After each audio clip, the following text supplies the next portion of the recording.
ওরা পালিয়ে যাচ্ছে। ও জেঠু, ও জেঠু, শোনো শোনো, আমি জেঠুর কাছে জিজ্ঞেস করবো যে এই ব্যাপারগুলো কি আছে। ওটা কিছুই না, বলছি এই এই যে জিনিসটা এটা কি আছে একটু বলতে পারবে? বাবা পঞ্চানন্দ। হ্যাঁ বাবা পঞ্চানন্দ ঠাকুর। হ্যাঁ, এটা তার মন্দির আর কি। ওইটা বাবা ওখানে বসে আছে, এটা লাল মন্দির। ও আচ্ছা, ওই বাবা যে ও ওইটা ঘরের ভেতর থাকে না। থাকে না, ওই জন্য ওটা বাইরে। হ্যাঁ, এটা লাল মন্দির। ও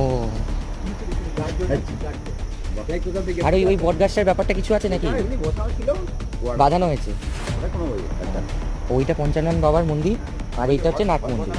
হ্যাঁ, এখানে কি উৎসব টুৎসব হয় নাকি? হ্যাঁ, বাচ্চাদের তো কবে হয়? আছে না। ভাদ্র মাসে। ও এখানে সব পঞ্চানন বাবার, পঞ্চানন বাবা। ও ওই যে ঘট বসানো, আচ্ছা হ্যাঁ হ্যাঁ, ঘরটা আমি দেখ, ওই যে সামনে ঘট বসানো দেখতে পাচ্ছি, ওই জায়গাটা, ওই জায়গাটা